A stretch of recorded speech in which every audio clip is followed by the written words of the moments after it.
تمامی دیکھنے اور سننے والوں کو السلام علیکم۔ ناظرین،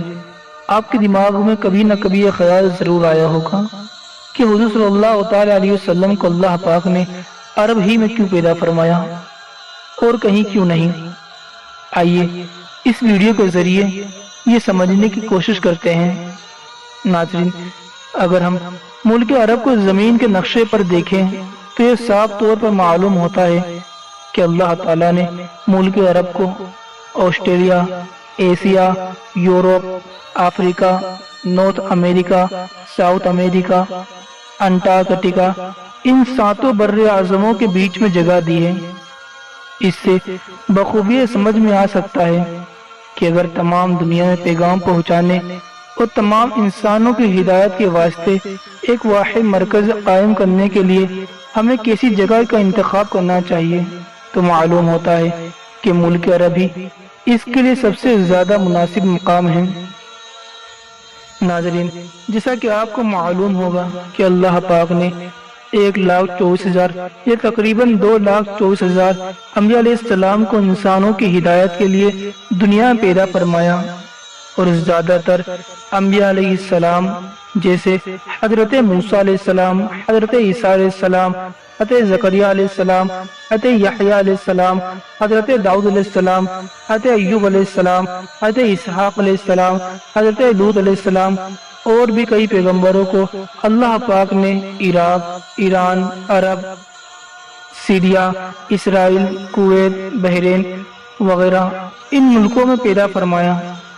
معلوم ہوا دنیا بھر میں پیغام پہنچانے کے لیے یہ ملک بہت ہی بہترین ذریعہ ہیں۔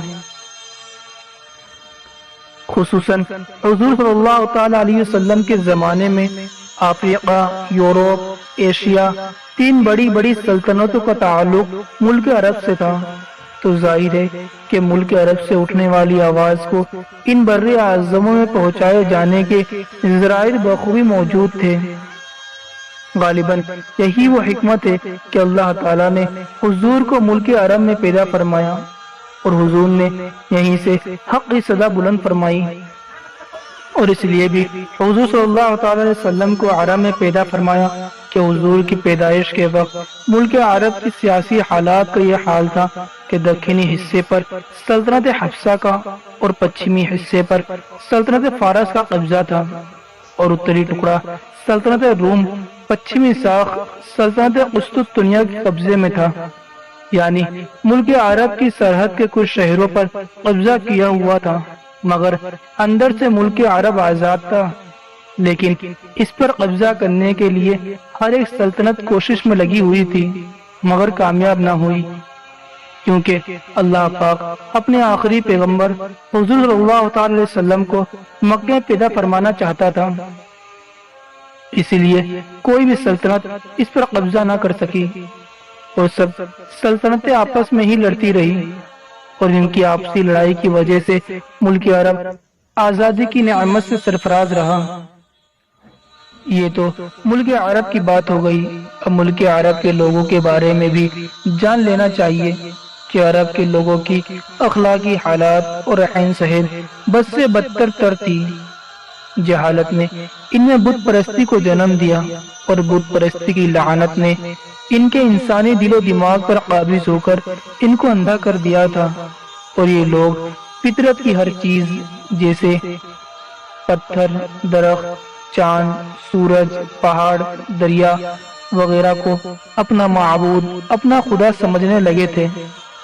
اور خود کے ہاتھوں سے بنائی مٹی اور پتھر کی مورتیوں کی عبادت کرتے تھے۔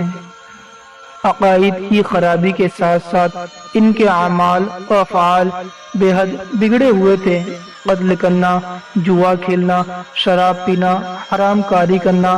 عورتوں پر ظلم کرنا، انہیں کسی لائق نہ سمجھنا، عورتوں کو غلام بنا کر رکھنا، لڑکیوں کو زندہ دفن کر دینا، یتیموں کا مال چھین کر انہیں اپنا غلام بنا لینا۔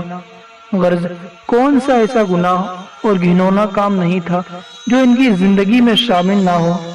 چھوٹے بڑے سب گناہوں کے پتلے اور پاپ کے پہاڑ بنے ہوئے تھے، اسی لیے اللہ پاک نے ان کی ہدایت اور رہنمائی کے لیے اور ان کو کفر اور شرک سے باہر نکالنے کے لیے حضور کو عرب کے شہر مکہ مکرمہ میں پیدا فرمایا۔ ناظرین، ہمیں امید ہے کہ آج کی ہماری ویڈیو آپ کو اچھی لگی ہوگی اور آپ نے اس ویڈیو کے ذریعے کچھ نیا سیکھا ہوگا۔ تو ناظرین، ہماری آج کی ویڈیو آپ کو کیسی لگی ہمیں کمنٹ میں اپنی رائے ضرور دیں، اور ویڈیو اچھی لگی ہو تو ویڈیو کو لائک کریں اور نیچے ریڈ بٹن پر دبا کر ہمارے چینل کو سبسکرائب کرنا ہرگز نہ بھولیں۔ انشاءاللہ تعالی پھر ملیں گے ایک نئی ویڈیو کے ساتھ، تب تک کے لیے اللہ حافظ، فی امان اللہ۔